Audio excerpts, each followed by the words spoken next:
Golconda jewels వారి కొత్త brand Purvi light weight లో హెవీ డిజైన్ ఈ నవంబర్ 1 కుకట్పల్లిలో గ్రాండ్ ఓపెనింగ్ వివరాలకు సంప్రదించండి.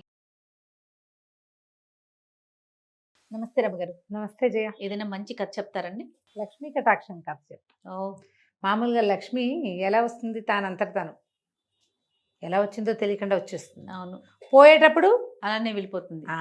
చాలా మందిని చూస్తాను జయ, అట్లా భలే కలిసి వచ్చినట్టు ఉంటుంది.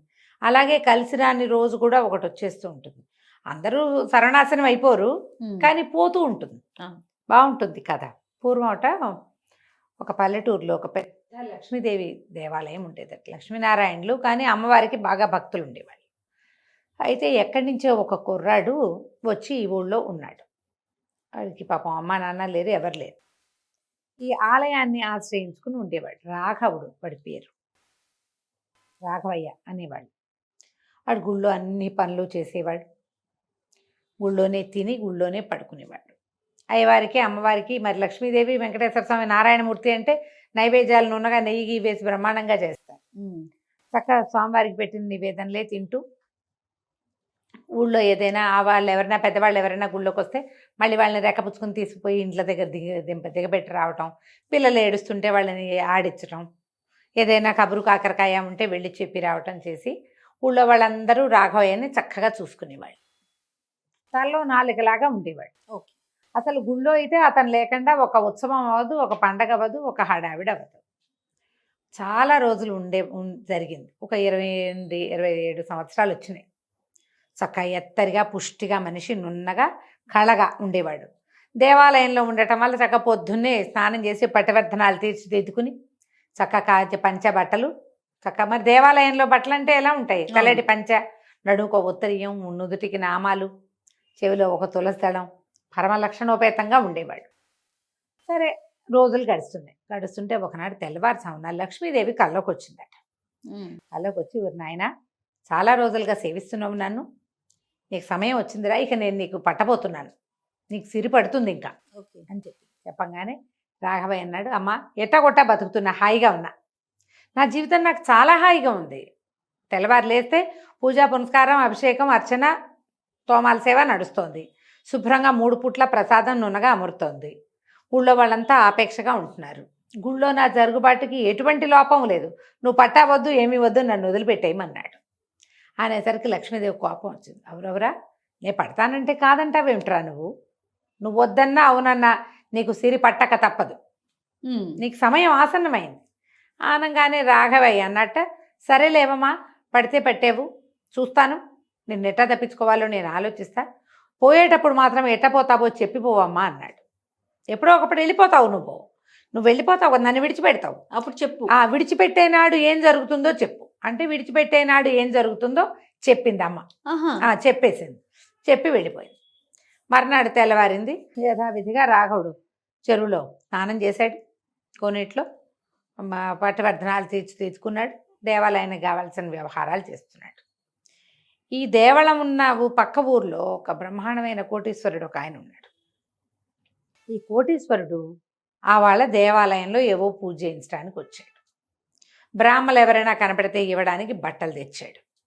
బోల్డు దండలు అవి ఇవి ఎన్ని తెచ్చారో వాళ్ళు. ఈ పక్కన అన్ని సామాన్లు అందిస్తూ లక్షణంగా నుంచున్నాయి. రాఘవయ్యను చూసేసరికి ఆయనకి మహా ముచ్చటేసింది. ఎంత కళగా ఉన్నాడు, పట్టివర్ధనాలు పెట్టుకుంటే ఎవరైనా నిలువు నామం పెట్టుకుంటే ముచ్చటగా ఉంటారు. తులసి దళము ఎంత బాగున్నాడు. ఈయన ఏం చేశాడు, ఒక జత పట్టుబట్టలు తీసి అయ్యగారు కట్టుకోండి అని కట్టించాడు. కట్టించాక ఆ పట్టుబట్ట కట్టుకునేసరికల్లా ఆయన హచ్చు పీతాంబరధారి విష్ణుమూర్తిలాగా ఉన్నాడని మెళ్ళలో ఒక పువ్వుల దండేశాడు. స్వామివారి మీద నుంచి తీసిన తులసిమాల వేశాడు. మాతోటే ఉండండి అయ్యగారిని కూర్చోబెట్టండి రా అని ఈయన్ని కూర్చోబెట్టాడు, నుంచోబెట్టాడు, చదివిచ్చాడు. అక్కడి నుంచి ఒక వెండి కడియం ఒకటి చేతికి తొడిగాడు. వాళ్ళన్నీ పట్టుకొచ్చారు బోల్డు. ఈయనకి కడియం పెట్టాడు. పొద్దు నుంచి సాయంత్రం దాకా తమతోటే తిప్పుకున్నారు వాళ్ళు, వదిలిపెట్ల ఇతన్ని. మధ్యాహ్నం భోజనం, షడ్రసోపేతమైన భోజనం చేయించారు, ఇంకేమిటో ఇచ్చారు. పూట గడిచింది. అర్థమైపోయింది, ఓహో అని నాకు పట్టేసింది, అమ్మవారు వచ్చేసింది నా దగ్గరికి అని. అక్కడి నుంచి ఏమైంది, సాయంకాలం అయ్యేసరికల్లా ఊళ్ళోకి వెళ్ళేసరికల్లా చక్కగా మంచి పట్టుబట్టలు, మామూలుగా నీరుకావు బట్టలతో చక్కగా ఉంటాడు లక్షణంగా. ఈ పట్టుబట్టలు ఈ చేతికి ఒక దండకడియం, పైగా ఇవాళ పొద్దున్న నుంచి వాళ్ళతోటి ఉండటంతో వాళ్ళంతా ఊరంతా ఉన్నారు. ఆ రెండు దయచేయండి అయ్యగారు అని చేపల దగ్గర వాళ్ళు వీళ్ళు, ఒకడు మిఠాయి ఇచ్చాడు, ఒకడు 4 పళ్ళు ఇచ్చాడు, ఇంకా ఏమిటో ఇచ్చారు. అంత నోటో వేసుకునేవాడు. ఇప్పుడు ఇంతంత వచ్చినాయి. సరే ఏం చేయాలి, దొరికేశాను నేను గట్టిగా అనిపించింది. రాత్రికి ఏం చేశాడు, దేవాలయానికి వచ్చి పడుకున్నాడు. పడుకుంటే పొద్దునుంచి తనకు జరిగిన వైభవం తన జీవితంలో ఎరగంది. బాగా గట్టిగా వచ్చింది, ఏదైనా చేసేయాలి, చెడగొట్టేసుకోవాలి దీన్ని, ఇదంతా ఉంచుకోకూడదు, ఇవి మన్ని ప్రమాదాలు. లక్ష్మీదేవి వచ్చినప్పుడు బాగుంటుంది, పోయేటప్పుడు చాలా కష్టం, అతని ఉద్దేశం అది. ఓకే. నా మామూలు జీవితమే నాకు బాగుంది అని చెప్పి గబగబా గుళ్ళోంచి లేచి బయటకు వచ్చి, ఆ ఊరి రాజుగారి కోట ఈ ఊరికి ఆనుకునే ఉంటుంది, ఈ చిన్న ఊరికి ఆనుకుని ఉంటుంది. చక అక్కడికి వెళ్ళిపోయాడు గుడి దగ్గరికి, కోట దగ్గరికి. పట్టుబట్టలు, మెళ్ళో దండ, పట్టివర్ధనాలు. వాళ్ళు సాక్షాత్తు విష్ణుమూర్తి వచ్చినట్టుగా రాజభట్లేమో అడ్డం తప్పుకొని లోపలికి పంపించేశారు. చూస్తే కనిపిస్తున్నాడు అట్లా, ఏ దేవుడో ఏ భాగవతోత్తముడో వచ్చేస్తున్నాడు, తప్పుకున్నారు, ఎవరు అడ్డగించల. మనకి లక్ష్మీదేవి సీరెత్తుకుంటే ఇలాగే ఏ అడ్డంకులు ఉండవు, అవును, అన్ని పనులు అయిపోతాయి. ఎలా అయిపోయినాయో తెలియకుండా లోపలికి వెళ్ళిపోయాడు. అంతఃపురం అన్నాడు, వాళ్ళు ఇటండి అని చూపించారు. అంతఃపురం వైపుకి వెళ్ళిపోయాడు. టపటప వెళ్ళిపోయేసరికల్లా రాజు రాణి చెరుకో మంచం మీద పడుకుని ఉన్నారు. నేనేం చేశాడు, చటుక్కున రాణిగారి దగ్గరికి వెళ్ళి ఆవిడ రెక్కపుచ్చుకునిట విస్సురం లేవదీసేశాడు మంచం మీద నుంచి. రాజుగారు ఎలకెలా పడుకున్నాడు, అప్పుడు ఇటు తిరుగుతున్నాడు. ఆయన ఇట్ట తిరిగే టైంకి కళ్ళు తెరుచుకునేసరికి ఈ నిట్టనిలో నిలబడి పచ్చగా పట్టుబట్టలు కట్టుకున్న వైష్ణవ ఆయన ఈ రాణిగారి రెక్కపుచ్చుకుని లేవదీస్తున్నట్టు కనపడింది. ఎవడెవరా నువ్వు, రాణిని ముట్టుకుంటావా అని పక్కనే మంచం పక్కనే ఉన్న కత్తి రయ్యమని తీసి ఒక దూకేడు రాజుగారు. ఈ రాజుగారు దూకేసరికల్లా రాణిగారు ఎప్పుడైతే మంచం నుంచి కిందకు వచ్చేసి కేకలు పెడుతూ నిలబడిందో, ఆ మంచం పక్క కింద నుంచి బొస్సుమంటూ ఇంతెత్తున ఒక తాచుపాము లేచి కత్తెత్తిన రాజుగారు రాఘవయ్యని కాకుండా పామును కొట్టాడు. సర్పం 2 తుండాలయ్యింది. ఈ లోపల ఈ గలభాకి, రాజుగారి హోంకరింపులకి, రాణిగారి గగ్గోలుగా పెట్టిన కేకలకి 5-6 పనివాళ్ళు పరిగెత్తుకుంటూ వచ్చారు. బయట ఉన్న సైనికులు కూడా ఏదో కొంప మునిగిపోతుందని వాళ్ళు వచ్చి చూసేసరికల్లా ఏముంది, సర్పం 2 తుండాలుగా పడుంది, సగం మంచం అంతా నెత్తురు. రాణిగారు వెర్రెక్కిపోతూ కేకలు పెడుతూ నుంచునుంది. పక్కనే ఇందాక లోపలికి పరిగెత్తుకుని వచ్చాడు కదా స్పీడ్గా వైష్ణవుడు బొట్టు పెట్టుకుని, ఆయన కనపడ్డాడు. అందరూ అన్న సైనికులు అన్నారు, రాణిగారిని కాపాడడానికే వచ్చాడండి అయ్యగారు సమయానికి. వచ్చాడు హుటాహుటున, గజేంద్రుడి దగ్గరికి విష్ణుమూర్తి వచ్చినట్టే వచ్చాడు, రాణిగారిని కాపాడాడే. అయ్యగారు మీకు ఎట్లా తెలిసిందండి అని కొంతమంది. ఈ లోపలేమో ఈ గందరగోళానికి దాసీలు వాళ్ళు వీళ్ళు అంతా లేచి వచ్చేసారు.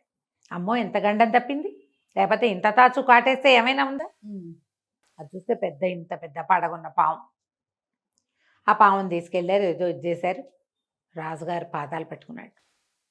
నాకు తెలియలేదు స్వామి, నీ మీదకి కత్తెత్తేవాడిని, సర్పం కనపడకపోతే నువ్వు కాబట్టి రక్షించావు, రాణిగారు కడుపుతో కూడా ఉంది.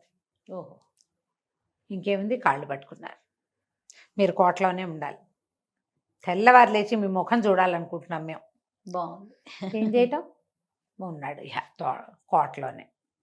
ఒక 6 నెలలు 8 నెలలు గడిచింది. అదేమిటి అవివాహితుడిగా ఉండటం, అయ్యగారు పెళ్లి చేసేయాలని చెప్పి ఒక లక్షణమైన వైష్ణవ సంబంధం చూసి పెళ్లి చేసేశారు.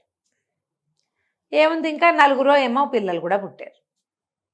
పెద్ద ఇల్లు వాకిలి, తెల్లవారు లేస్తే చాలు రాజుగారు హమేషా ఈయనే ముందు ప్రత్యక్షం అవ్వాలి. కోటలో బ్రహ్మాండమైన దేవాలయం ఉంది, అయ్యగారే వెళ్ళి పూజ చేయాలి, అయ్యగారే నుంచోవాలి, అన్నిటికీ అయ్యగారే. ఏ సంగతి అయినా అయ్యగారికే ముందు చెప్పాలి, అంతే. సరే 12-13 సంవత్సరాలు గడిచింది. ఇట్లా ఇంత పిల్లలు ఉన్నారు ఇంట్లో, బ్రహ్మాండంగా సీరెత్తుకుని. ఒకరోజు సాయంకాలం వేళ ఆయన భార్య మేడ మీద నుంచి దిగుతూ కేకలు పెట్టింది, ఎక్కడ చచ్చారా అందరూ, దీపాలు లేవు, ఏమిటిట చీకటి కోణంగా తగలబెట్టారు కొంపని, దీపాలు పెట్టండి అని అరిచింది. ఈయన అక్కడేదో కూర్చొని రామకోట రాసుకుంటున్నాడు. ఆ స్వరం వినపడగానే ఆయనకి తెలిసిపోయింది, అయిపోయింది.